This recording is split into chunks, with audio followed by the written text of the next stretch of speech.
जय माँ छिन्नमस्ता। छिन्नमस्ता, जिसे अक्सर छिन्नमस्ता लिखा जाता है और जिसे छिन्नमस्तिका, छिन्नमस्ता काली, प्रचंड चंडिका और जोगनी माँ भी कहा जाता है, एक हिंदू देवी है। वह महाविद्याओं में से एक है। तंत्र की गूढ़ परंपरा से 10 देवियां और हिंदू मातृ देवी महादेवी का एक क्रूर रूप है। स्वयं का सिर काटे नग्न देवी आमतौर पर एक दिव्य मैथुन रथ जोड़े पर खड़ी या बैठी होती है, एक हाथ में अपना कटा हुआ सिर और दूसरे में एक तलवार पकड़े हुए। उसकी खून बह रही गर्दन से खून की 3 धारें निकलती हैं और उसके कटे हुए सिर और 2 परिचारिकाएं उसे पी जाती हैं। छिन्नमस्ता विरोधाभासों की देवी है। वह देवी के दोनों पहलुओं का प्रतीक है, जीवन देने वाली और जीवन लेने वाली। उन्हें यौन आत्मनियंत्रण का प्रतीक और यौन ऊर्जा का अवतार माना जाता है, जो व्याख्या पर निर्भर करता है। वह मृत्यु, अस्थायीता और विनाश के साथ साथ जीवन, अमरता और मनोरंजन का प्रतिनिधित्व करती है। देवी आध्यात्मिक आत्म साक्षात्कार और कुंडलिनी आध्यात्मिक ऊर्जा के जागरण का संदेश देती है। छिन्नमस्ता की किंवदंतियां उनके आत्म बलिदान पर जोर देती है। कभी कभी एक मात्र तत्व, यौन प्रभुत्व और आत्म विनाशकारी क्रोध के साथ। छिन्नमस्ता की पूजा हिंदू धर्म की देवी केंद्रित परंपरा शक्तिवाद के कलिकुला संप्रदाय में की जाती है। हालांकि छिन्नमस्ता को महाविद्याओं में से एक के रूप में संरक्षण प्राप्त है, लेकिन उनके लिए समर्पित मंदिर और उनकी सार्वजनिक पूजा दुर्लभ है। हालांकि वह एक महत्वपूर्ण तांत्रिक देवी है, जो गूढ़ तांत्रिक साधकों के बीच प्रसिद्ध और पूजी जाती है। छिन्नमस्ता का संबंध छिन्नमुंडा से है, जो तिब्बती बौद्ध देवी वज्रयोगिनी का कटा हुआ सिर वाला रूप है। छिन्नमस्ता को अक्सर 5वीं या 6ठी महाविद्या के रूप में नामित किया गया है। भजन उन्हें हिंदू मात्र देवी के एक भयंकर पहलू के रूप में पहचानते हैं।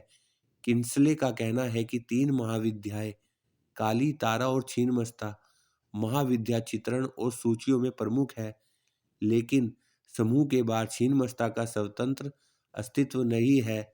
गुहाति गुहा तंत्र भगवान विष्णु के 10 अवतारों का 10 महाविद्याओं के साथ समान करता है। नरसिंह के मानव सिंह अवतार को छिन्नमस्ता से उत्पन्न बताया गया है। मुंडमाला तंत्र में एक समान सूची छिन्नमस्ता को अवतार परशुराम के बराबर बताती है। छिन्नमस्ता 2 अलग अलग किंवदंतियों में दिखाई देती है, एक महाविद्याओं के समूह की उत्पत्ति की किंवदंती तथा दूसरी छिन्नमस्ता की एक व्यक्तिगत देवी के रूप में उत्पत्ति की व्याख्या करने वाली किंवदंती। शाक्त महाभागवत पुराण और बृहद धर्म पुराण की एक कहानी में छिन्नमस्ता सहित सभी महाविद्याओं की रचना का वर्णन है। कहानी इस प्रकार है। दक्ष की पुत्री सती भगवान शिव की पहली पत्नी है। जब उन्हें और शिव को उनके पिता द्वारा आयोजित यज्ञ में आमंत्रित नहीं किया जाता है, तो उनका अपमान होता है और शिव के विरोध के बावजूद वे इसमें शामिल होने पर जोर देती है। शिव को शामिल होने की सहमति देने के लिए मनाने के लिए निरर्थक प्रयासों के बाद क्रोधित सती ने एक भयंकर रूप धारण किया और महाविद्याओं में परिवर्तित हो गई, जो शिव को 10 दिशाओं से घेर लेती है।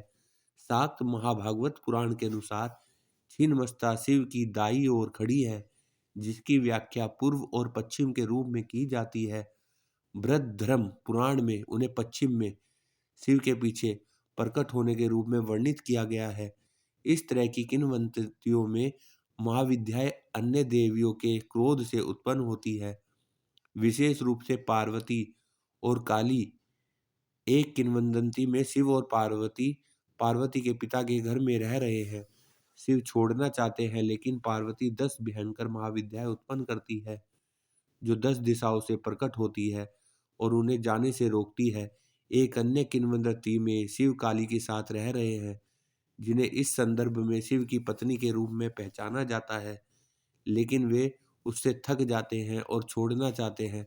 काली महाविद्याएं उत्पन्न करती है, जो 10 महाविद्याओं में से है, 10 दिशाओं से उनके मार्ग में बाधा डालती है। काली उन्हें ज्ञान देती है और वे जाने का प्रयास करना बंद कर देते हैं। देवी भागवत पुराण में भी महाविद्याओं का उल्लेख युद्ध साथी और देवी शाकंभरी के रूप में किया जाता है। इसी तरह एक मौखिक परंपरा में शाकंभरी को देवी दुर्गा से बदल दिया गया है। छिन्नमस्तिका मंदिर भारत के झारखंड राज्य के रामगढ़ जिले में रजरप्पा में स्थित छिन्नमस्ता देवी को समर्पित एक हिंदू मंदिर व तीर्थ स्थान है। पूरे भारत देश में छिन्नमस्ता देवी का ये स्थान बहुत ही प्रसिद्ध है। छिन्नमस्ता देवी माँ सती के रूप जो 10 महाविद्याएं हैं उनमें से एक है। यहाँ बिहार, झारखंड और पश्चिम बंगाल से कई श्रद्धालु आते हैं। कैसे हुई छिन्नमस्ता माता की उत्पत्ति और क्या है इससे जुड़ी कथा? हिंदी पंचांग के अनुसार बैसाख महीने में छिन्नमस्ता जयंती मनाई जाती है। वही गुप्त नवरात्रि में भी माँ छिन्नमस्ता की पूजा उपासना की जाती है।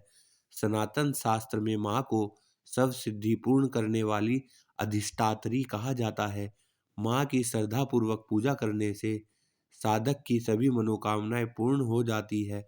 जाने कैसे हुई माँ छिन्नमस्ता की उत्पत्ति और क्या है धार्मिक महत्व। गुप्त नवरात्रि में विद्या की 10 महादेवियों की पूजा उपासना की जाती है। ये 10 महादेवियाँ माँ तारा, माँ त्रिपुर सुंदरी, माँ भुवनेश्वरी, माँ छिन्नमस्ता, माँ काली, माँ त्रिपुर भैरवी, माँ धूमावती, माँ बगलामुखी, माँ मातंगी, माँ कमला है। इनमें छठी देवी छिन्नमस्ता है। हिंदी पंचांग के अनुसार बैसाख महीने में छिन्नमस्ता जयंती मनाई जाती है। वही गुप्त नवरात्रि में भी माँ छिन्नमस्ता की पूजा उपासना की जाती है। सनातन शास्त्र में माँ को सर्व सिद्धि पूर्ण करने वाली अधिष्ठात्री कहा जाता है। माँ की श्रद्धा पूर्वक पूजा करने से साधक की सभी मनोकामनाएं पूर्ण होती है। आइए माँ छिन्नमस्ता की उत्पत्ति की कथा जानते हैं। माँ छिन्नमस्ता की उत्पत्ति की कथा किंवदंती है कि एक बार माँ भगवती मंदाकिनी नदी में अपनी सहचरियों के संग स्नान ध्यान कर रही थी। उसी समय माँ की सहचरियों को तीव्र गति से भूख लगी। भूख की पीड़ा के चलते दोनों सहचरियों का चेहरा मलिन हो गया। जब दोनों को भोजन हेतु कुछ नहीं मिला तो उन्होंने माता से भोजन की व्यवस्था करने की याचना की। सहचरियों की मांग को सुनकर माँ बोली, हे सखियों, आप थोड़ा धैर्य रखें। स्नान करने के पश्चात आपके भोजन की व्यवस्था की जाएगी। हालांकि दोनों सखी तत्काल भोजन प्रबंध करने की मांग करने लगी। माँ भगवती ने तत्काल अपने खड्ग से अपना सिर काट लिया। तत्क्षण माँ भगवती का कटा सिर उनके बाएं हाथ में आ गिरा। इससे रक्त की 3 धाराएं निकली। 2 धाराओं से सहचरियों आहार ग्रहण करने लगी, वहीं तीसरी रक्त धारा से माँ स्वयं रक्तपान करने लगी। उसी समय माँ छिन्नमस्तिका का प्रादुर्भाव हुआ। गुप्त नवरात्रि महत्व। तंत्र मंत्र सीखने वाले साधकों के लिए गुप्त नवरात्रि का विशेष महत्व है। माँ की पूजा हेतु पूर्व से ही साधक तैयारियां करने लगते हैं। पूजा घर की साफ सफाई की जाती है। मंदिरों को सजाया जाता है। गुप्त नवरात्रि के 9 दिनों तक उत्सव जैसा माहौल रहता है। माँ को साधक को चिंतापूर्णी भी कहते हैं।